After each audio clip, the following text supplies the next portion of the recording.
ஐந்தாம் வார்த்தைக்குரிய வேதபாடம் பரிசுத்த யோவான் எழுதின சுவிசேஷம் 19ஆம் அதிகாரம் 28ஆம் வசனம். பரிசுத்த யோவான் எழுதின சுவிசேஷம் 19ஆம் அதிகாரம் 28ஆம் வசனம். அதன் பின்பு எல்லாம் முடிந்தது என்று இயேசு அறிந்து வேத வாக்கியம் நிறைவேறத்தக்கதாக தாகமாய் இருக்கிறேன் என்றார் என்பதே.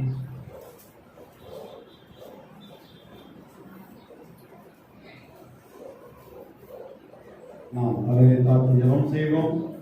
அன்பின் ஆண்டவரே, பரம தந்தையே, இந்த மதிய வேலைக்காக நாங்கள் ஜெபிக்கிறோம். நீர் பேசும் நாங்கள் கேட்கிறோம். இந்த 5வது வார்த்தையுடைய முகத்தை தாங்கள் உணர்ந்தவர்களாக செய்த கிருபை செய்ய வேண்டும். இயேசுவின் தாய்ப்பணிந்து கொண்டாடுகிறோம். ஆண்டவராக இயேசு கிறிஸ்து மும்மணி நேர தியானத்திலே சிலுவையிலே அறையப்பட்டிருக்கிறே 5வது வார்த்தையை உதிர்க்கிறார்.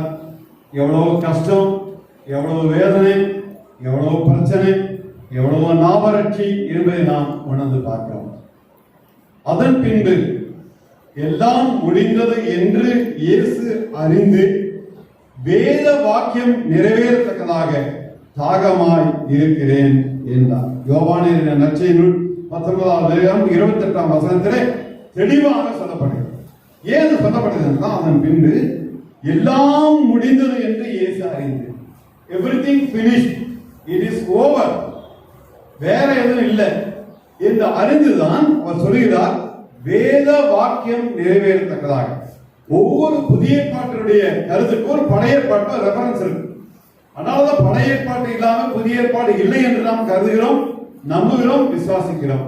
ஒரு லிங்க் பிட்வீன் நியூ டெஸ்ட்மென்ட் அந்த ஓல்ட் டெஸ்ட்மென்ட், அந்த இணைப்பு இருந்து கொண்டே இருக்கு. வேத வாக்கியம் நிறைவேறத்தக்கதாக தாகமாய் இருக்கிறேன் என்றார். தாகமாய் இருக்கிறேன் அடிப்படை கருத்து. தாகம் எல்லாருக்கும் இருக்கிற ஒரு விஷயம். 3 மணி நேரமா கோயில்ல உட்கார்ந்து இருக்கிறோம். தாகம் ஏற்படுவது இயற்கை, தண்ணீர் குடிப்பது தவறல்ல. ஆனால் ஆண்டவராக இயேசு கிறிஸ்துவுக்கு ஏற்பட்ட தாகம் எத்தகைய தாகம்? உலக பிரகாரமான தாகமா, ஆன்மீக தாகமா? ஒரு உலக பிரகாரமான தாகம் ஏற்பட்டது என்றால் அது நாவறட்சியோடு முடிஞ்சிடும். ஆனால் இந்த ஆன்மீகத்திற்கு உட்பட்ட ஒரு ஒரு கடினமான ஒரு தாகம் என்பதை நீங்களும் நானும் உணர வேண்டும். அதனால ஆண்டவராக இயேசு கிறிஸ்து சிலுவையில் தொங்கும்போது இந்த அரேபிய பாலைவனத்துடைய அனல் காற்று வீசுகிறது. வெயில் கூடுதலா இருக்கு. அந்த அனல் காற்று நம்மளால உள்ளே இருந்தாலும் வெளியில் இருக்கிற இன்னும் கஷ்டம், அது ஜீரணிக்க முடியவில்லை. அதே போல அங்கே வீசுகிறது. உச்சி வெயில், உயிர் போகும் தருவாயில் உதடுகள் காய்ந்து உள்ளம் வறண்டு தாகத்தை அங்கு அவருக்கு ஏற்படுத்துகிறது. எப்படி தாகம் வரும்? டிரவுட் ஆயிட்டா, உள்ள வறட்சி ஆயிட்டா ஆட்டோமேட்டிக்கா தாகம் வரும். இந்த தாகத்திற்கு தண்ணீர் குடித்தால்தான், அது ஏதாவது ஒரு பானத்தை குடித்தாலும் தாகம் தீர்க்கப்படும். ஆனால் ஆண்டவருடைய தாகம் ஒரு வித்தியாசமான தாகமாக இருந்தது. அதை விட ஆன்மீக வறட்சியான யாகத்தை அவர் அங்கு உணர்த்தினார். சங்கீதங்களின் நூல் 69ஆம் சங்கீதம் 20ஆம் வசனம் 21ஆம் வசனத்தை எடுத்து பார்த்தீர்கள், நிந்தை என் இருதயத்தை பிளந்தது, நான் மிகவும் வேதனைப்படுகிறேன். என் ஆகாரத்தில் கசப்பு கலந்து கொடுத்தார்கள், என் தாகத்திற்கு காடியை கொடுத்தார்கள். என்ன கலந்து கொடுத்தார்கள்? கசப்பை கலந்து கொடுத்தார்கள். கசப்பு ஒரு மருந்து. அந்நேரத்தில் தாகமா இருக்குமோ என்று கேட்டபோது ஒருத்தர் கொண்டு போய் தாகத்துக்கு இருந்தானே ஒரு கசப்பான ஒரு பொருளை கொடுக்கிறார். அது என்னன்னா, சிலுவையிலே மறிக்கிறவர்கள் விரைவாக மறிக்க வேண்டும், இரண்டாவதாக இந்த உடல் கடினப்பாடுகள் தெரியக்கூடாது என்பதற்காக அதை கொடுத்தார். இயேசுவாமி அதை ஏற்றுக்கொண்டாரா? அதை ஏற்றுக்கொள்ளவில்லை, அதை விலக்கிட்டார். நத்திங் டூயிங், வாங்கவில்லை.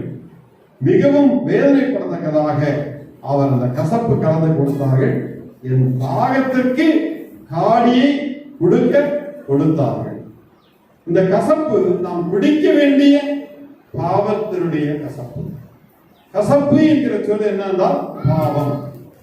பாவம் செய்த ஆத்மாவே சாகும். நிறைய டைம் பார்க்கிறோம். அப்ப அந்த பாவத்தினுடைய கொடுக்கை முறிக்க வேண்டும் என்றால், தேடுக்கு எப்படி கொடுக்கை எடுக்க வேண்டுமோ அப்படி பாவத்தினுடைய கொடுக்கை எடுக்க வேண்டும் என்றால் அந்த தாகத்தை தீர்க்க வேண்டும். கெத்சேமனே தோட்டத்திலே தான் குறிப்பிட்ட பாத்திரத்தில் நிரப்பிய கசப்பு இதில் தேவ கோபாக்கினியில் தீ பற்றி எரிகிறது. அந்த எரிப்பில் வெந்து புழுவாக துடித்துக் கொண்டிருக்கும் பொழுது தாங்க முடியாத தாகத்தால் தான் ஆண்டவர் சொல்கிறார், நான் தாகமாயிருக்கிறேன். நினைக்கிறேன், ஆண்டவருடைய தாகம் என்ன? ஒரு டம்ளர் ஒரு 2 டம்ளர் தண்ணி குடிச்சிட்டா போதுமா? அது ஒரு ஜூஸ் கொடுத்துட்டா அவருக்கு போதுமா? ஃபேண்டா அந்த காலத்துல இருந்தா கொடுத்திருந்தா அவர் குடித்திருந்தா தாகம் தீருமா என்றெல்லாம் நம்ம கேள்வி கேட்கலாம். ஆண்டவருடைய தாகம் வித்தியாசமான ஒரு தாகம். அவருடைய தாகம் என்னென்றால் உடல் சார்ந்த ஒரு கஷ்டம் இருந்தாலும் உள்ளம் சார்ந்த ஒரு தாகம். அது என்ன தாகம்? The entire world, உலகமே அந்த தாகத்திற்கு ஒரு அத்தாட்சியாக தாகத்தை தீர்க்கிறவராக இருக்க வேண்டும் என்று ஆண்டவர் விரும்பினார் என்பதை நாம் மறந்துவிடக்கூடாது. குருத்துவரை ஞாயிறு அன்று நாம் பவனியாக வந்தோம். புறப்படுவதற்கு நமக்கு தாகம் ஏற்படுவதற்காக சில விஷயங்களை நம்ம வச்சு தண்ணியெல்லாம் ரெடியாக வச்சிருப்போம். காரணம் என்னவென்றால் தாகத்திற்கு உடனடியாக தண்ணீர். கொரோனா காலம் என்பதனால் மற்ற விஷயங்களை நாம் வைப்பதை தவிர்த்து விடுகிறோம். இருப்பினும் தாகம் என்பதற்கு இயற்கையாக ஏற்படுகிற ஒன்று. அந்த தண்ணீரை குடித்து நீங்களும் நானும் நம்முடைய உடல் சம்பந்தமான தாகத்தை தீர்க்கிறோம். ஆனால் இங்கு கைகளும் கால்களும் ஆணையிட கடாவப்பட்டு வாரினால் அடிக்கப்பட்டு முழுக்கிடம் சூட்டி கடைசியில் சிறுவையில் தொங்கிக் கொண்டிருக்கிற இயேசுவுக்கு எவ்வளவு தாகம் இருந்திருக்கும் என்பதை விவரித்து யாராலும் சொல்ல முடியாது. ஆண்டவர் முதல்ல என்ன பண்ணாங்க? தலையில முட்கிரீடத்தை வச்சு அமுக்கினாங்க. அந்த முட்கிரீடத்துல எத்தனை முட்கள் இருக்கிறது எனக்காக தெரியுமா? 173 முட்கள் இருந்ததாக ஆராய்ச்சியாளர் சொல்கிறார். ஒரு முள்ளு குத்தினாலே உங்களால என்னால தாங்க முடியாது. 173 தான். 173 முட்கள் அவரை அழுத்தும் போது எப்படி கஷ்டம் இருக்கு? தாகம் இல்லாமல் இருந்திருக்குமா? ஒரு நம்ம நினைச்சு பார்க்கலாம். உங்களுக்கும் எனக்கும் இந்த நிலைமை இருந்தா உங்களால என்னால தாங்க முடியுமா? நம்ம கத்தி இருப்போம், ஊரை கூட்டி இருப்போம், எல்லாம் பண்ணி இருப்போம். ஆனா அதிலிருந்து தப்பிப்பதற்கு நாம் என்ன பண்ணணுமோ அதை செய்திருப்போம். ஆண்டவர் எல்லாவற்றையும் உங்களுக்காக எனக்காக அவர் ஏற்றுக்கொண்டார். நாம் படுகிற பாடு கடவுளுக்கு தெரியுமா என்று நாம் கேட்கிறோம். சில வேளையில இது காமனா கேட்கிற கேள்வி. எவ்வளவோ பிரச்சனை இருக்கு இந்த உலகத்துல. 2 பிரச்சனை ஆண்டவருக்கு தெரியுமா அப்படிங்கிற கேள்வி யார்கிட்ட கேட்கிற? ஆண்டவர்கிட்டே கேட்கிறோம். அதை நம்ம சகஜமா பேசும்போது 2 பிரச்சனை யாருக்கு தெரியுங்க அப்படின்னு நம்ம பேசுறோம். அப்புறம் ஒரு படி மேல போய் ஆண்டவருக்கு தெரியுமாங்க? அவருக்கு தெரியாதா? He knows everything. God knows nook and corner. ஆண்டவருக்கு தெரியாதது அறியாதது ஒன்றும் இல்லை. ஆனா நம்ம தான் நினைக்கிறோம் தெரியாது. அவருக்கு தெரியாதா? எல்லாமே தெரியும். ஆனால் பாதைகளை கடந்து வர வேண்டும் என்று ஆண்டவர் நியமனம் வைத்திருந்தால் கண்டிப்பாக இதை நீங்களும் நானும் கடந்து வர வேண்டும். அது எந்த எக்ஸ்கியூஸும் உங்களுக்கு கிடையாது, எனக்கு கிடையாது. அதான் அவர் சொல்கிறார், இந்த கேள்விக்கு இடமில்லாமல் போகும்படி நம்முடைய கஷ்டம், நஷ்டம், துன்பம், தொல்லை எல்லாம் ஆண்டவர் சொல்ல எனக்கு தெரியும். ஏனென்றால் நானே அவற்றால் பாதிக்கப்பட்டு சோதிக்கப்பட்டிருக்கிறேன் சொல்கிறேன். ஆண்டவர் உலகத்தில் வாழும்போது 3.5 ஆண்டு தன்னுடைய பணியிலே சோதனைகளை பார்க்கலையா?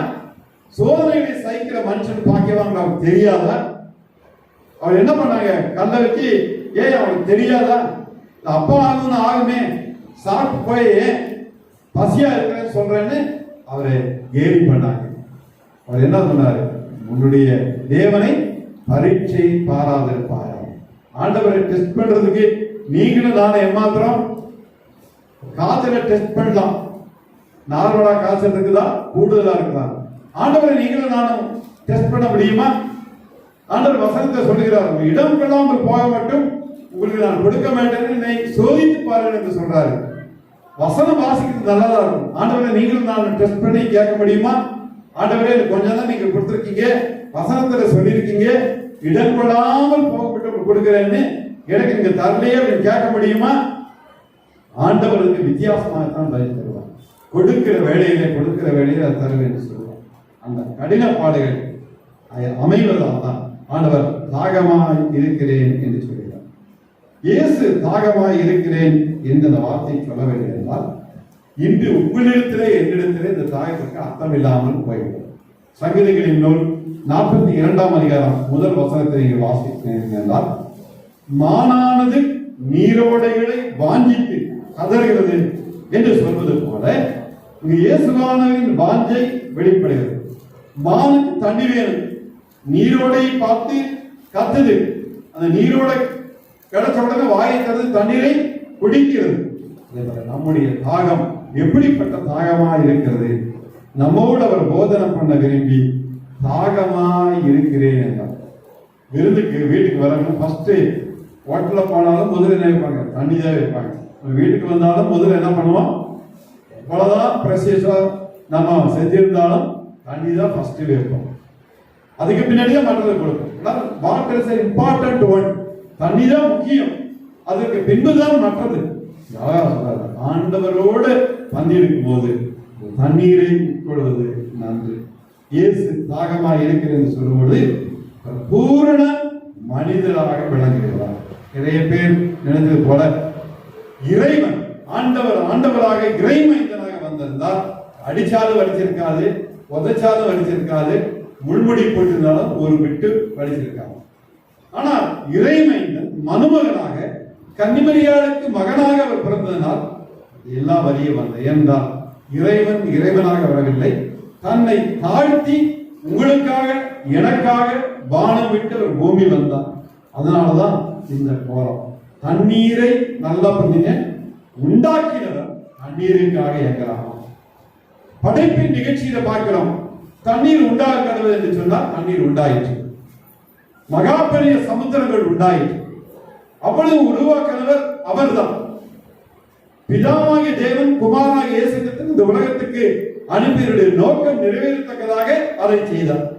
ஆனா நம்ம என்ன பார்க்கணும்? உலகத்தையே படைத்தவருக்கு என்ன இல்லை? தண்ணி இல்லையா? அவருக்கு தாகமா இருக்கிறேன். நம்மளே சொல்லுவோம், இதை வாங்கினதே நான், கட்டினதே நான், சம்பாதிச்சதே நான், எனக்கு ஒரு இடம் இல்லையா அப்படின்னு நம்ம உலக பிரகாரமாக கேட்கிறோம். உலகத்தையே படைத்த ஆண்டவருக்கு இங்கு தண்ணீர் தாகம் ஏற்படுகிறது.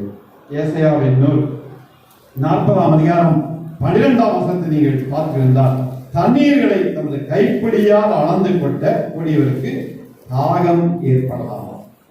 சின்ன பிள்ளைங்க கேட்பாங்க, எங்கிருந்து மழை பெய்யுது? மேகங்களெல்லாம் வந்து சேர்ந்து திரண்டு அங்கிருந்து மழை பெய்யுதுங்கிறது விஞ்ஞானபூர்வமா நிரூபிக்கப்பட்ட ஒன்று. குட்டி பிள்ளைகளுக்கு டக்குனம் அப்படின்னு சொல்ல முடியாது. பாருங்க, மேல ஆண்டவர் வச்சிருக்கிறாரு, வீச்சிருக்கிறார், ஒரு பெரிய பைப் வச்சிருக்கிறார், திறந்து விடுவார். திறந்து விட்டாதான் நமக்கு என்ன வரும்? மழை வரும். மேலிருந்து நேரா மழை வரும். ஜெபம்னு கடவுளுக்கு தண்ணீர் கொடுப்பாரு. தண்ணீர்களை அந்த கைப்பிடியால் அளந்து குட்டியவருக்கு தாகம் ஏற்படாது. அவர் தண்ணீர் உண்டாக கடவுள் இருந்தாரு, தண்ணீர் உண்டாயிரு. அப்பேற்பட்ட இங்கு ஒரு தாகத்திற்காக இயங்கிடுவார். யோபுவின் நூல் 26ஆம் அதிகாரம் 8ஆம் வசனத்தை திருப்பி பார்த்திருந்தார். தண்ணீரை உயர இழுத்து மேகங்களில் கட்டி வைக்கிறவர் தண்ணீர் வேண்டும் என்று கேட்டார். ஆண்டவர் தான் எல்லாவற்றையும் வைக்கிறார். விமானத்தில் போனவங்களுக்கு தெரியும், விமானம் மேல போனாலும் மேகம் கீழே தான் இருக்கும். ஆண்டவர் தான் அவருடைய கிருபையினாலும் விளக்கங்களினாலும் அதையெல்லாம் சேர்த்து வைத்து அதை மழையாக பொழிய செய்கிறார். இன்னொன்று ஆண்டவர் சொல்லிக்கிறார், எவ்வளவுதான் நீ மேல போனாலும் நான் உன்னை கீழே தடுவேன். உலகம் மனிதர்கள் இருப்பதற்காக, நீங்களும் நானும் மதிப்பதற்காக உருவாக்குறோம். இங்க விட்டு நீ ஏன் அடுத்ததுக்கு ஆசைப்படுற? கொடுத்ததுல ஒழுங்காக இரு என்று ஒரு வார்த்தை ஆண்டவர் சொல்லுகிறார். ஏசாயாவின் நூல் 43ஆம் அதிகாரம் 20ஆம் வசனங்கள் பார்த்திருந்தால், நான் தெரிந்து கொண்ட ஜனத்திற்கு வனாந்திரத்திலே தண்ணீரையும் அவாந்திர வெளியிலே ஆறுகளையும் உண்டாக்கி கொடுப்பேன் என்று சொன்னவர் தாகமாய் இருக்கிறேன் என்று சொல்லலாம். பழைய பாட்டின் அடிப்படையில் பார்க்கும் பொழுது இஸ்ரவேல் ஜனங்களை நடத்தின போது 40 ஆண்டு பயணத்தில் நிறைய பிரச்சனை இருந்தது. அவர்கள் ஒருவருத்தர் என்று பார்க்கிறோம், அங்கேயும் தண்ணிக்கு பிரச்சனை இருந்தது. இந்த ஏசாயாவிலே அழகா சொல்றாரு, தண்ணீரை அவாந்திர வெளியிலே ஆறுகளையும் உண்டாக்கின அவருக்கு இன்று தாகம் எடுக்கிறது, தாகமாய் இருக்கிறேன் என்று சொல்கிறார். மன்னிக்கும் சிந்தையில் வெளிப்பட்ட ஜெபம் தான் தாகமாய் இருக்கிறேன். சோ நமக்கு இருக்கப்பட்ட இந்த சாதாரணமான தாகம் அல்ல, கொண்டோம் மனத்தில் வச்சுக்கணும். அது ஒரு ஆன்மீக தாகம், ஒரு இந்த ஆன்மீக தாகம் என்பது என்ன? எல்லாமே ஆண்டவருடைய கொடையின் கீழ் வர வேண்டும் என்பதுதான் ஆன்மீக தாகம். அது உங்களுக்கு இருக்கா, எனக்கு இருக்கா? நம்ம டெஸ்ட் பண்ணி பார்க்கணும். இது தாழ்மையின் கோலத்தில் செய்யப்பட்ட ஜெபம் என்று சொல்லலாம். தாகமாய் இருக்கிறது, இது இந்த பிரேயர். கடுகு சின்னதுதான், காலம் பெருசு. ஒரே ஒரு வார்த்தை, ஒரு ஆழமான வார்த்தை. அந்த தாகம் என்ன என்பது ஆளாளுக்கு நம்ம வித்தியாசமா நினைச்சுக்கிட்டாலும் கருத்து ஒன்றுதான். சிறுவிலிருந்து இயேசு ரட்சகர் நம்மை பார்த்து தாகமாய் இருக்கிறேன் என்கிறார். இயேசுடைய தாகத்தை நாம் பார்த்துள்ளோம். இது லேசாக தீராத ஒரு தாகம். ஒரு மிகப்பெரிய சிலுவை மாதிரி வைக்கப்பட்டிருந்தது. அதுக்கு கீழே 2-3 பேர் வந்து நின்னாங்க. எப்படியாவது இங்கிருந்து ஏசாமியை விடுதலை பண்ணியிருக்கணும், இறக்கி விட்டுட்டா வேலை முடிஞ்சிடணும். ஆனால் நம்மளால முடியும். சரி, நம்ம போய் ஒரு குரூப்பை கூட்டிட்டு வரலாம், நிறைய ஆள் சேர்க்கலான்னு நம்ம ஊர் மாதிரி அம்பேத்கர் நகர், செட்டிப்பாளையம் இருக்கிறவங்க எல்லாம் வாங்க, ஏசாமி எப்படியாவது இந்த சிலுவையிலிருந்து இறக்கி விட்டுலாம். Right, okay. எல்லாரும் வந்தாங்க, எல்லாரும் ட்ரை பண்ணி பார்த்தாங்க, இறக்க முடியவில்லை. ரைட், இந்த கோவை மாவட்டத்தில் இருக்கிற எல்லாரையும் கூப்பிட்டு ஆண்டவரை இறக்க முடியுமா? அதுவும் முடியும். அதனுடைய கருத்து என்னவென்றால், கடைசியாக ஒரு குரல் ஒலித்தது, entire world under the cross. உலகமே சிலுவையில் வந்த பிறகுதான் என்னுடைய தாகம் தீரும் என்று ஆண்டவர் சொன்னார். ஆண்டவருடைய தாகம் எப்படிப்பட்ட ஒரு தாகமாக இருக்கிறது? நம்ம மைனாரிட்டி மெஜாரிட்டி சேர்க்கிறது போல கொஞ்சம் பேர் இருந்தால் நம்ம போதும், மற்றவர்கள் பற்றி கவலை இல்லை என்று நினைக்கிற ஆண்டவர் உருவாக்கின ஆண்டவர். ஆண்டவர் பாருங்க, அவர் நினைச்சா 2 பேர் வந்தாலும் இறங்கி இருக்க முடியும். அவருடைய கருத்து வேறு. உலகமே ரட்சிக்கப்பட வேண்டும், உலகமே ஆண்டவருடைய கொடையின் கீழ் வர வேண்டும். உலக ரட்சகர் என்று ஆண்டவர் சொல்லிக்க அந்த பேருக்கு அர்த்தம் பட வேண்டும் என்பதற்காக அவர் அழகாக சொல்கிறார், எல்லாரும் நீங்க வந்து அண்டர் இந்த சிலுவைக்கு கீழே நீங்க வந்துட்டா ஈஸியா நீங்க என்ன இறக்க முடியும். அதற்கு நீங்களும் நானும் எந்த அளவுக்கு முயற்சி செய்யணும். நம்மளே பண்ண முடியும் நம்ம ஏமாந்து போவோம், நம்ம ஊர் பண்ண முடியும் நம்ம ஏமாந்து போவோம். Entire world under the feet of God. ஆண்டவராகிய இயேசு கிறிஸ்துவின் பாதப்படியில் வரும்பொழுது அதை நாம் செய்ய முடியும். நாம் எத்தனை பேரை சிறுவேண்டியில் அழைத்து வந்திருக்கிறோம்? கொஞ்சம் யோசித்து பார்க்கலாம். 2-3 பேரையா, ஒருவரையா, ஒரு குடும்பத்தையா? சிலுவை அண்டையில் என்று நம்ம பாட்டு பாடுறோம், சிலுவைக்கு நிறைய விமர்சனம் சொல்றோம். சிலுவைக்கு நேராக எத்தனை பேரை நானும் நீங்களும் வழிநடத்திருக்கிறோம்? அதைத்தான் அவர் உங்களிலே மீறே எதிர்ப்பாங்க. இதுதான் அவருடைய தாகம். அவருடைய தாகம் என்னவென்று நீங்களும் நானும் புரிந்து கொண்டால் நம்ம சும்மா இருக்க மாட்டோம், விரைவா பணியாற்றுவோம். ஆண்டவரை இதுவரைக்கும் அவங்கள சிலுவையில் அப்படியே பார்த்த மாதிரி இருந்தேன். ஆனால் இன்னைக்கு நான் புரிஞ்சுக்கிட்டேன், நான் மட்டும் இல்லை, உலக மக்கள் வர வேண்டும் என்று விரும்புகிறேன். அதில் ஒருவனாக அவங்க இருக்க நான் விரும்புகிறேன். நானும் சேர்ந்து வரேன், எல்லாரையும் அழைத்து கொண்டு வருகிறேன் என்று ஆண்டவரை சிலுவைக்கு கீழாக அழைத்து வருவதுதான் மிகப்பெரிய நான். ஏற்கனவே சொல்லப்பட்டபடி நாகமாய் இருக்கிறேன் என்பது ஒரு ஜெப வார்த்தை. 5வது வார்த்தை ஒரு ஆழமான வார்த்தை. அந்த வார்த்தையை நிறைவேற்ற நீங்களும் நானும் ஆண்டவருக்கு நம்மை டோட்டலா சரண்டர் பண்ணுவோம், ஆண்டவருக்கு ஒப்பு கொடுப்போம். தேவன் தான் ஆசீர்வதிப்பாராக. ஆமாம்.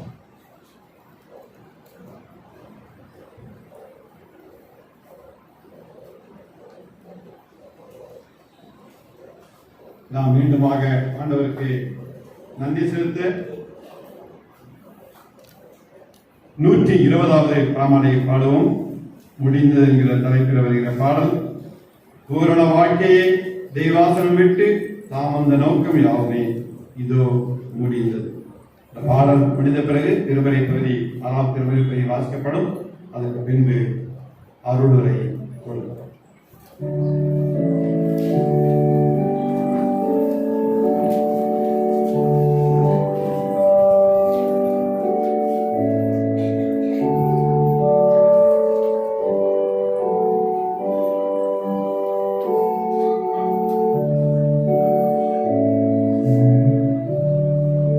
முதல் 3 கவிகளும்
அமர்வோம். 6ஆம் திருமறை பகுதி வாசிக்கிறேன்.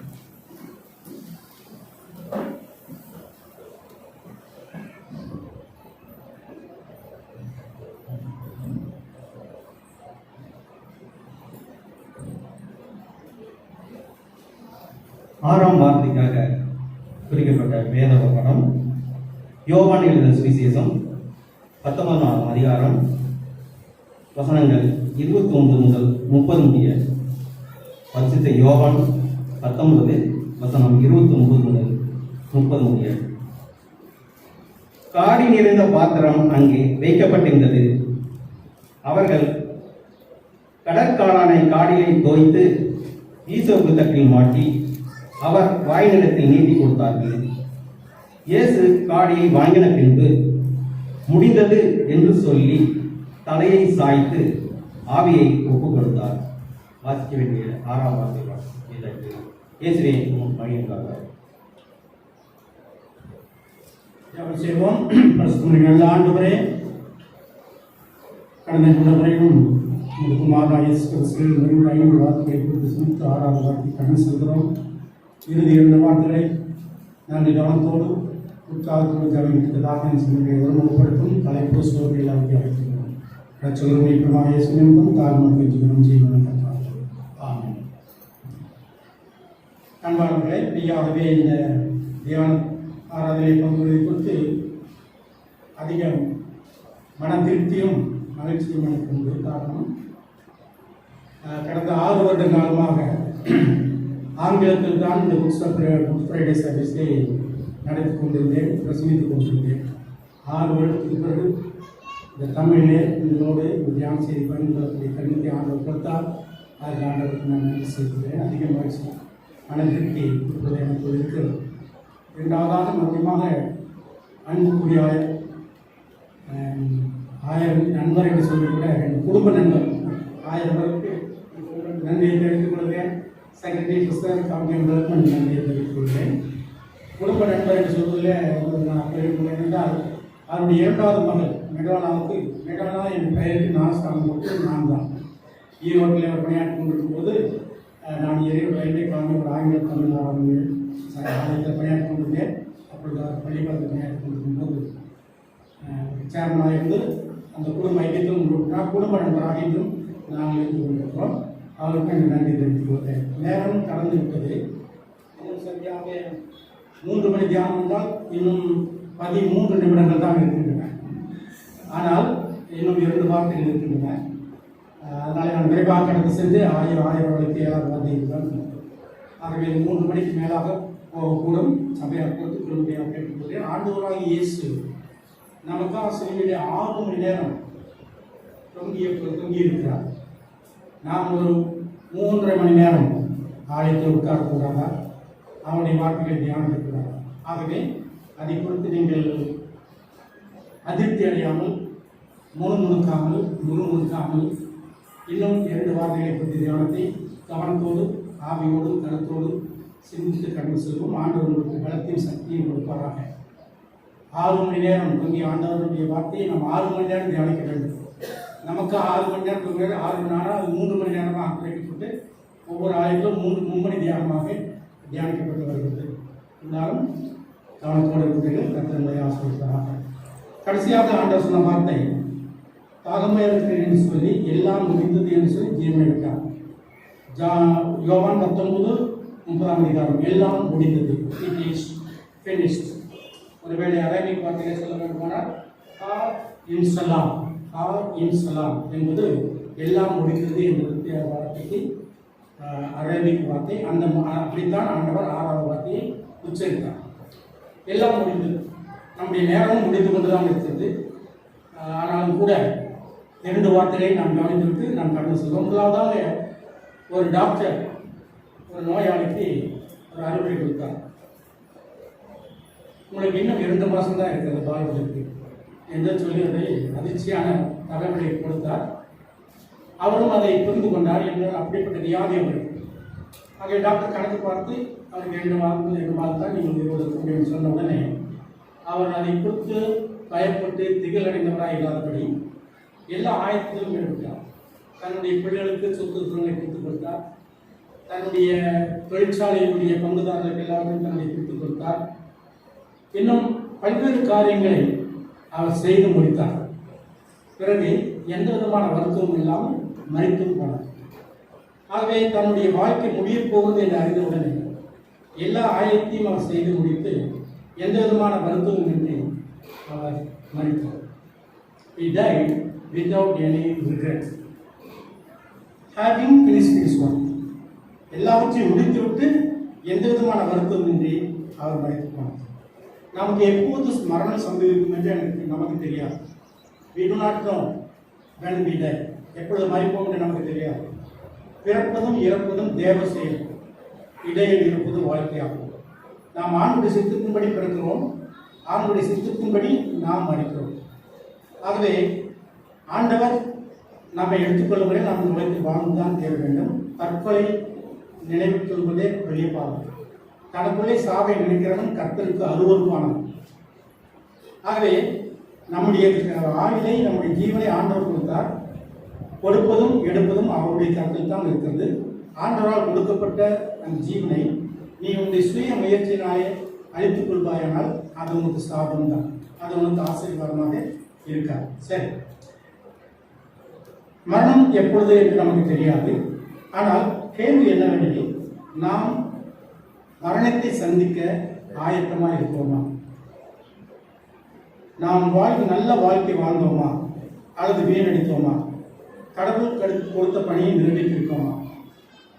அதாவது நாம் மரித்தால் நம்முடைய மரணம் நமக்கு எப்படி வருது என்று தெரியாமல் போனாலும் கூட மரித்தால் நாம் எங்கே போவோம்? இன்று மரித்தால் நீ எங்கே போவார் என்ற கேள்வி எழுமையானால் அதற்கு நம்முடைய பதில் என்ன?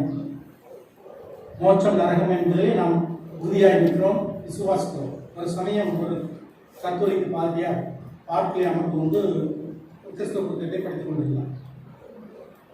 அப்பொழுது ஃபாதர் படித்திருந்தார். அப்பொழுது அவர் அருகிலே ஒரு நாத்திகன் வந்தார். நாத்திகன் வந்து அவர் சொன்ன வார்த்தை என்ன வந்தார்?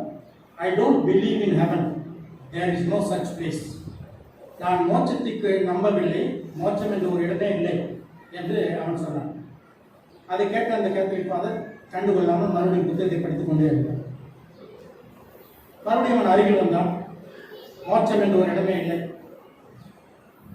நான் நம்பவில்லை, மோட்சத்தை நம்பவில்லை. I don't believe in heaven, there is no such place அப்படின்னு சொன்னார்.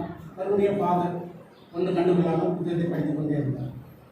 கடைசியாக அவன் சோர்ந்து போய் அந்த கத்தோலிக் ஃபாதருடைய தோளில் இரண்டு கைகளை வைத்து அறிவு ஒத்த சத்தமாய் சொன்னான், there is no such place, I don't believe in heaven, மோட்சமே இல்லை, அது மாதிரி ஒரு இடமே கிடையாது, மோட்சத்து நம்பிக்கை இல்லை சத்தம் போட்டு சொன்னான். அவருடைய தோளின் மேல் இரண்டு கையும் வைத்து, அப்பொழுது இந்த கத்தோலிக் ஃபாதர் அவனுடைய இரண்டு கையும் மெதுவாக தோளில் இறக்கி விட்டு, சரி மோட்சம் இல்லை என்று சொல்லுவீங்கல்ல, அப்படியானால் நீ நரகத்துக்கு போ என்று சொன்னார். மோட்சம் இல்லை என்றால் நரகம், பிறப்புண்டேன் இறப்பும். அது பண்ண நீ மோட்சம் இல்லைன்னு சொன்னா அப்போ உனக்கு அடுத்த ஆப்ஷன் நரகம் தான், நரகத்துக்கு போ என்று சொல்லிவிட்டு கடந்து சென்றாராம். அப்பொழுது அவனுக்கு புத்தி தெளிந்தது. அந்த நாத்திகன் சிந்திக்க ஆரம்பித்தான், நரகம் மோட்சம் இந்த இரண்டே சரி, அந்த இடத்துக்கு நாம் நம்முடைய மரணம் நாம் போகும் இடத்தை நிரூபிக்கிறது அல்லது நிர்ணயிக்கிறது. நாம் இன்று மரித்தால் நீ எங்கே போவார்? either to heaven or to hell. நேரம் கடந்து போவது அதிகமாக முடிக்கவில்லை. ஒருவர் சொல்கிறார், ஒரு முறை பிறந்தால் நீ 2 முறை மரிக்க வேண்டும், 2 முறை பிறந்தால் நீ ஒரே ஒரு தான் மரிப்பாய் என்று சொன்னார். ஒரு முறை பிறந்தால் 2 முறை மரிக்க வேண்டும். அதாவது தாயின் வயிற்றிலிருந்து இயற்கையான பிறப்பை நீ அதை மாத்திரம் பெற்றுக்கொண்டு அந்த பிறப்பின் மூலமாக நீ வாழ்ந்து கொண்டே இருப்பாய். ஆனால் உனக்கு 2 மரணம் இருக்கிறது. அதாவது எல்லோரும் மறைக்கூடிய சரீர பிரகாரம் மரணம், இரண்டாவது ஆவிக்குரிய மரணம், அங்கே அக்கினி அவையாமல் கூட சாவாமல் இருக்கக்கூடிய அக்கினி கடலை கலந்து இரண்டாவது உன்னுடைய ஆத்மா அங்கே போகும். சரீரம் இங்கு கருதி சாகலாம், உன்னுடைய ஆத்மா அக்கினி கடலை கலந்து. ஆனால் 2 முறை பிறந்தாயானால் உனக்கு ஒரே ஒரு மரணம் தான். அதாவது தாயின் வயிற்றிலிருந்து பிறந்த ஒரு பிறப்பு, என்னுடைய கிறிஸ்துவுக்குள்ளான இரண்டாவது பிறப்பாகி மறுபடியும் பிறந்ததாகிய பாவனையை ரட்சிக்கப்பட்ட அனுபவம், மனம் திரும்பிய அனுபவம், மனம் மாறின அனுபவம். அப்படிப்பட்ட இரண்டாவது பிறப்பு இருக்கும் பொழுது உனக்கு ஒரே ஒரு மரணம் தான். எல்லோருக்கும் இருக்கக்கூடிய மரணம், அவிசுவாசத்துக்கு இருக்கக்கூடிய மரணம், விசுவாசத்துக்கு இருக்கக்கூடிய மரணம். அந்த மரணம் சரீர பிரகாரம் மரணம் மட்டும்தான் இருக்கும். ஆனால் அவனுடைய ஆத்மா நித்திய நித்தமாய் தேவனோடு வாழும் என்று குறிப்பிட்டாங்க. ஆகவே நாம் 2 முறை பிறந்திருக்கோம் என்று சிந்தித்து பார்க்க வேண்டும். அது நம்முடைய வாழ்க்கையிலே இருக்கக்கூடிய ஒரு முக்கியமான முடிவாக இருக்க வேண்டும். நாம் நல்ல வாழ்க்கை வாழ்ந்தால் மாற்றத்துக்கு போவோம். நான் நல்ல வாழ்க்கை வாழ்ந்தேனா அல்லது வீணடித்தேனா சிந்தித்து பார்க்க வேண்டும். கடவுள் கொடுத்த பணியை நிறைவேற்றி விட்டானா என்று சிந்தித்து பார்க்க வேண்டும். எல்லாம் முடிந்தது. அந்த மரிக்கும் தருவாய் இருந்தவர் எல்லாவற்றையும் முடித்துவிட்டு நிம்மதியாக அமர்ந்ததை போல நான் எல்லாவற்றையும் முடித்துவிட்டு ஆண்டவருடைய அழைப்புக்காக காத்திருக்கிறேன், எல்லாவற்றையும் முடித்து விட்டேன் என்று நிம்மதியோடு வாழக்கூடிய அனுபவத்தை பெற்றவர்களாக நாம் இருக்கிறோமா என்று சிந்தித்து பார்க்க வேண்டும். அமெரிக்க பல்கலைக்கழகத்தில் ஒரு பல்கலைக்கழகத்துக்கு முன்பாக எப்பொழுதும் தினந்தோறும் ஒரு வார்த்தையை எழுதி வைப்பார்கள் தரவுகளை. அதில் ஒரு நாள் இந்த வார்த்தை, God does not create waste. கடவுள் ஒருபோதும் வீணானதை உபயோகமற்றதை சிருஷ்டிக்கவில்லை. கடவுள் வீணானதையும் உபயோகமற்றதையும் சிருஷ்டிக்கவில்லை என்பது அவருடைய அர்த்தம். God does not create waste. ஆகவே அவர் ஒருபோதும் வீணானதை சிருஷ்டிப்பதே இல்லை. எல்லாவற்றையும் சிருஷ்டித்திருக்கிறார் ஆண்டவர். வானத்தை, பூமியை, சூரியன், சந்திரன், நட்சத்திரங்கள், ஊரும் பிராணிகள், பாடும் பறவைகள், சமுத்திரம், மலை எல்லாவற்றையும் படைத்திருக்கிறார். எல்லாவற்றையும் ஒரு நோக்கத்தோடு தான் படைத்தார். எல்லாவற்றையும் ஒரு நோக்கத்தோடு தான் படைத்தார். பாம்புகளை கூட ஒரு நோக்கத்தோடு தான் படைத்தார். பாம்பை கண்டால் படைய நாமும் பயப்படுகிறோம். ஆனால் விஞ்ஞானிகள் சொல்கிறார்கள் பாம்பு இருப்பதனால் இடம் நல்ல சீர்படுகிறது என்று கூட சொல்வார்கள். அது வேறு விஷயம் சொல்லுவாங்க. ஆகவே எதையுமே ஒரு நோக்கத்தோடு தான், ஒரு குறிக்கோளோடு தான் ஆண்டவர் படைத்திருக்கிறார். அதே போல உங்களையும் என்னையும் கூட ஆண்டவர் ஏதோ ஒரு நோக்கத்தோடு தான் படைத்திருக்கிறார். இந்த உலகத்துக்கு நாம் பாரமாக இருக்க படைக்கிறது இந்த உலகத்துக்கு வீணாக வாழ்வதற்காக அவர் எழுதப்பட்டது. ஏதோ ஒரு நோக்கம் இருக்கு. அந்த நோக்கத்தை நீங்கள் கண்டுபிடிக்க வேண்டும். ஆண்டவருடைய வாழ்க்கையில் என்னுடைய வாழ்க்கையுடைய சித்தம் என்ன, உங்களுடைய நோக்கம் என்ன, என்னுடைய வாழ்க்கையிலே உங்களுடைய சித்தம் என்ன, திட்டம் என்ன இதை வெளிப்படுத்த வேண்டியது ஆண்டவருடைய கடமை. அவரிடத்தில் ஜெபிக்க வேண்டும். ஆகவே ஆண்டவர் ஏதோ ஒரு நோக்கத்தை உங்களுக்கு கொடுத்ததுனால தான் அந்த உலகத்தில் ஜனனத்தை செய்திருக்கிறார், பிறக்க செய்திருக்கிறார். அந்த நோக்கத்தை, அந்த திட்டத்தை, அந்த ஆண்டவருடைய திட்டத்தை நீ முடித்திருக்கிறாயா அல்லது முடித்துக் கொண்டிருக்கிறாயா என்பதை சிந்தித்து பார்க்க வேண்டும். பிதா தனக்கு கொடுத்த எல்லா பொறுப்புகளையும் ஆண்டவர் இயேசு கிறிஸ்து செய்து மிக கச்சிதமாக செய்து முடித்தார். அரைகுறையா செய்யவில்லை, கூடுதல் நேரம் அவனுக்கு தேவையில்லை, எல்லாவற்றையும் பெர்ஃபெக்டாக செய்து முடித்தார். குறித்த நேரம் வந்தது, ஆண்டவரே பிதாவே நீர் எனக்கு கொடுத்த பணியை நான் சிறப்பாக செய்து முடித்து விட்டேன், என்னுடைய ஜீவனையும் கொடுத்த அத்தருணத்தில் வந்துவிட்டு என்னுடைய ஆவியை உடைய கண்ணில் ஒப்புக்கொள்கிறேன். மறுபடியும் பாருங்கள், அதை ஐயா அவர்கள் சொல்வார்கள், அவருடைய ஆவி எடுத்துக்கொள்ளப்படவில்லை. நம்முடைய ஆவி இப்போ நாம் எடுத்தால் நம்முடைய ஆவி இங்கே போயிருக்கிறது. ஆனால் இவரே ஒப்புக்கொள்கிறார். அதாவது என்னுடைய மரணத்தை, தன்னுடைய மரணத்தை அவரே, ஆனால் என்னுடைய ஆவியை உடைய கண்ணில் ஒப்புக்கிறேன். அவருடைய ஆவி யாராலும் எடுத்துக்கொள்ள முடியாது. நீர் எனக்கு கொடுத்த ஆவியை நான் உமக்கே கொடுக்கிறேன் என்ற வகையில அவருடைய ஆவியை ஒப்புக் கொடுத்தார். தவிர அவருடைய ஆவியை விட்டார் என்று நேரத்தில் வாசித்தாலும் கூட அவருடைய வாய் யாரும் எடுத்துக்கொள்ள முடியவில்லை. அவருடைய ஆவி சரி. ஆக இயேசு அரைக்குறையாக செய்யவில்லை. அவர் பொறுப்பு எல்லாவற்றையும் செய்து கச்சிதமாக செய்து முடித்தார். 33 வருட காலத்தில் எல்லாவற்றையும் கச்சிதமாக செய்து முடித்தார். எந்தவித வருத்தமும் இன்றி, ஏமாற்றமும் இன்றி ஆவியை அவருக்கு ஒப்புக் கொடுத்தார். அடுத்த வார்த்தையா சொல்றேன், இது ஆவியுடைய கரத்தில் என் ஆவியை ஒப்புக் கொடுக்கிறேன். உலகத்துக்கு வந்து செய்ய வேண்டிய காரியங்கள் எல்லாம் முடிந்தது. நீர் எனக்கு கொடுத்த பணி எல்லாவற்றையும் நான் செய்து முடித்து விட்டேன் என்பதாக எதுவும் மீதியாக இருக்கவில்லை. ஆண்டவருடைய இயேசுவின் வாழ்க்கையில் என்னென்ன முடிந்தது என்று பார்க்க முடியாமல் அவர் பட்ட பாடுகள் முடிந்தது. உங்களுக்காக நான் பட்ட பாடுகள் ஏராளம் பிதாவே. என்னை கல்லெறிந்து கொள்ள பார்த்தார்கள், என்னை மலை உச்சியிலிருந்து கீழே தள்ளிவிட பார்த்தார்கள், என்னை கொலை செய்ய வகை தேடினார்கள், என் மீது பொய்யாய் குற்றம் சாட்டினார்கள். இந்த எல்லா அநீதியான காரியங்களும் முடிந்துவிட்டது. பிரதான ஆசாரிகளின் சதி, ஆலோசனை, இன்னும் பல்வேறு முயற்சிகள் அனைத்துமே முடிந்து போயிட்டன. எனக்கு விரோதமாக செய்யப்பட்ட எல்லா காரியங்களும் முடிந்து போயிட்டன. ரோமர்கள் அவருடைய போதனையை குறித்து கவலைப்படவில்லை. ஆனால் யூதர்கள் கூட குழப்பம் வந்து விடுத்தார்கள். ரோமர்கள் வேறு தெய்வங்கள் வணங்கினார்கள். இன்னொரு காரியத்தில் சொல்ல வேண்டும், சில வருடங்களுக்கு முன்பாக ஒரு யூதன், நாங்கள் இஸ்ரேல் தேசத்தில் அவன் யூதர்களெல்லாம் பார்த்துக்கிறோம். அந்த யூதன் ஒருவன் நான் பெங்களூருக்கு வந்தான், பைபிள் சொசைட்டி. அப்பொழுது பைபிள் சொசைட்டியில் இருக்கிறவர் கேட்டார், Do you regret that you crucified Jesus? நீங்கள் உங்களுடைய வம்சத்தார் யூதர்கள் இயேசு கிறிஸ்துவை சிலுவையில் அறைவதை குறித்து நீ கவலைப்பட்டதுண்டா, அதுக்காக வருத்தப்பட்டதுண்டா? அதான் அவன் சொன்னான், No, we did not crucify, the Romans crucified. யூதர்களாய் நாங்கள் சிலுவையில் அறையவில்லை, ரோம போர்ச்சவர்கள் தான் அந்த சிலுவையில் அறைந்தார்கள். அதில் ஒரு சமாளிப்பான ஒரு பதிலாக இருந்தாலும் அது உண்மைதான். ரோமர்கள் இயேசுவை சிலுவையில் அறைந்தார்கள், அவர் கட்டளை நிறைவேற்றினார்கள். ஆனால் சிலுவையில் அறையப்படுவதற்கு காரணம் யூதர்கள் என்பதை மறந்து விடக்கூடாது. அதுவே விஷயம். ஆகவே குழப்பம் செய்யக்கூடாது, யூதர்களுடைய குழப்பம் வரக்கூடாது. ஆகவே விசாரணை, சிலுவையில் அறையப்படுதல் எல்லாம் முடிந்தது. என்னை வியாழக்கிழமை இரவிலிருந்து வெள்ளிக்கிழமை காலை வரையிலும் அங்கும் இங்கும் என்னை அழைப்படித்தார்கள். 6 முறை என்னை விசாரித்தார்கள். 40 முறை என்னை சவுக்கால் அடித்தார்கள். சிலுவையை சுமக்க வைத்தார்கள். 3 முறை கீழே விழுந்தேன். எல்லா பாடுகள் எல்லாம் முடிந்தது. அதோடு கூட சீசர்களுடைய பயமும் முடிந்தது.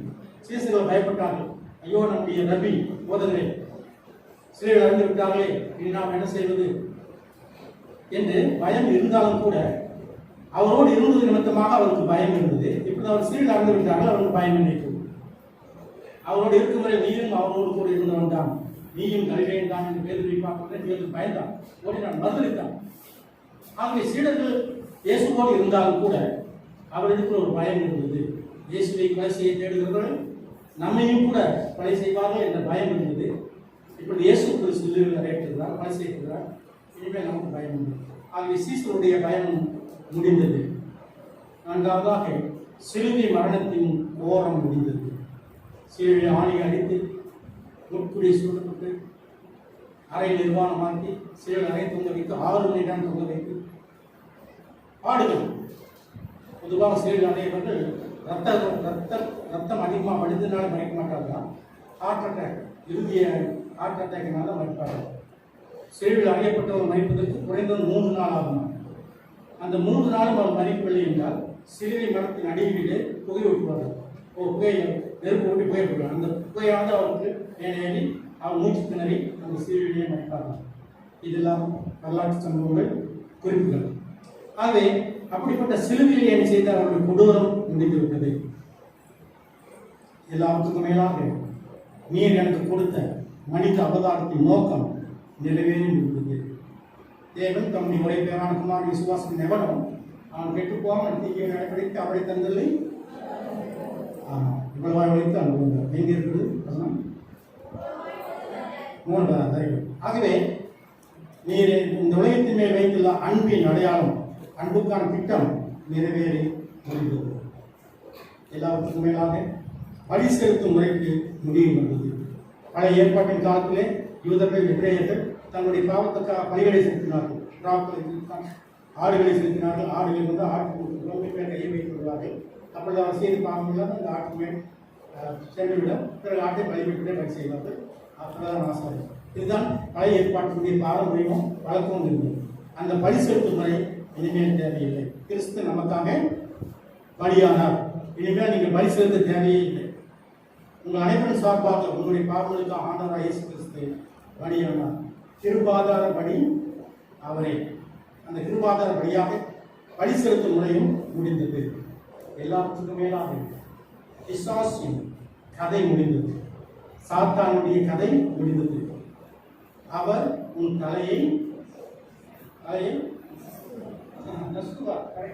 அவர் உன் தலையை நசுக்குவார். ஆண்டவராய் இயேசு கிறிஸ்து செயல் அடையப்படும் போது பிசாசுடைய தலை நசுக்கப்படுகிறது. ஆகவேதான் மரணமே உன் தூரங்கே, பாதாளமே ஜெயமெங்கே. மரணம் வென்றது. மரணம் மரணத்தை வென்றது. Death conquered death. ஆகவே பிசாசுடைய தலை நசுக்கப்பட்டது. அவனுடைய வலிமை அழிந்து போனது. அவனுடைய கொட்டம் அடங்கிவிட்டது. அவனுடைய ஆட்டம் முடிந்து விட்டது. ஆகவே பிசாசை இனிமேல் மக்களை ஏமாற்ற முடியாது அப்படி சொல்லி முடிக்கிறேன். பிசாசானவன் எப்பொழுதுமே ஜனங்களை இயேசுவிலிருந்து திருப்புவது அவனுடைய வேலை. ஒரு சமயம் மார்ட்டின் லூத்தர் தன்னுடைய அறையில் இருந்தார், படித்துக் கொண்டிருந்தார். அப்பொழுது பிசாசானவன் வந்தார். அந்த போது மார்ட்டின் லூத்தர் செய்த பாவத்தையெல்லாம் பட்டியலிட்டார். ஒவ்வொன்றையும் அவர் எழுத ஆரம்பித்தார். பிறகு பிசாசானவன் சொன்னான், இவ்வளவு பாவம் செய்துவிட்டு நீ மோட்சத்துக்கு போவா என்று எண்ணிக்கொண்டிருக்கிறாய். நீ மோட்சத்துக்கு போக முடியுமா? இவ்வளவு பாவம் செய்திருக்கிறாய் என்று பிசாசு கேட்டார். அப்பொழுது மார்ட்டின் லூத்தர் ரெட்டிங் எடுத்தார். சிவப்பு மை எடுத்து அவன் சொன்ன பாவங்களுடைய அந்த பட்டியலுக்கு மேலே இப்படி எழுதினார், இயேசு கிறிஸ்துவின் ரத்தம் சகல பாவங்களை நீக்கி நம்மை சுத்திகரிக்கும் என்று எழுதினார். உடனே பிசாசு ஓடி போயிட்டார். இயேசு கிறிஸ்துவின் ரத்தத்துக்கு அவ்வளவு வல்லமை இருக்கிறது. அவரால் சிந்தப்பட்ட ரத்தத்தினாலே பிசாசின் வல்லமைகள் ஒடுக்கப்படுகின்றன. பிசாசின் வல்லமை முறிக்கப்படுகிறது. அவனால் ஒன்றும் செய்ய முடியவில்லை. ஆகவே பிசாசின் கதை முடிந்துவிட்டது. கொலோசியர் 2:15 சிலுவையின் மேல் அவர் வெற்றி சிறந்தார். எபேசியர் 2:13 கிறிஸ்துவின் ரத்தத்தினாலே தூரமாக இருந்த நீங்கள் சமீபமான.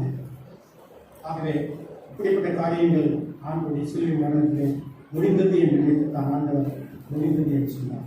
கண்குழு பிதாவால் கொடுக்கப்பட்ட எல்லா திட்டத்தையும் இயேசு முடித்தார். நோவா ஆண்டவருடைய கட்டளையின்படி வேலையை கட்டி முடித்தார். மோசே ஆசாரிப்பு போன்ற வேலையை கட்டி முடித்தார். யாக்கோபு 40:13. சாலமோன் ஆலயத்தை கட்டி முடித்தான். 1 ராஜாக்கள் 7:53. பவுல் ஓட்டத்தை முடித்தார். நல்ல போராட்டத்தை போராடினேன், ஓட்டத்தை முடித்தேன், விசுவாசத்தை காத்துக்கொண்டேன். 1 தீமோத்தேயு 4:7. இவ்விதமாக எல்லாரும் தங்களுடைய ஆண்டவரால் கொடுக்கப்பட்ட பொறுப்பை வெற்றிகரமாக முடித்தார்கள். அதை போலவே ஆண்டவருடைய நோக்கம் நீங்கள் இந்த உலகத்தில் இருந்தது. ஆண்டவருக்கு ஏதோ ஒரு நோக்கம் வைத்திருக்கிறார். ஏதோ ஒரு திட்டம் உன் வாழ்க்கையில் வைத்திருக்கிறார். உன் மூலமாக இந்த திருச்சபை முன்னேற்ற முடியலாம். உன் மூலமாக இந்த திருச்சபையினுடைய தேவைகள் சந்திக்கப்படலாம். உன் மூலமாக அநேக ஆத்மாக்கள் ஆதாயத்தை வென்றெடுக்கப்படலாம். மிஷினரியாக மாறலாம். தேவனுடைய ஊழியக்காரனாக மாறலாம். மிஷினரி ஊழியத்தை தாங்கலாம். ஆளுடைய ஆலயத்தை தாங்கலாம். ஆகவே ஆண்டவர் உன்னை ஒரு நோக்கத்தோடு தான் இந்த உலகத்திலே பிறக்க வைத்திருக்கிறார். அந்த நோக்கத்தை நிறைவேற்ற முழு இதயத்தோடு, முழு ஆத்மாவோடு, முழு மனதோடு நீங்களும் நானும் பிரயாசப்பட்டு செயல்பட நாங்கள் அழைக்கப்பட்டிருக்கிறோம். எல்லாம் முடிந்தது. தேவனுக்கே நன்றி. மீண்டுமாக பாமாலையிலே 121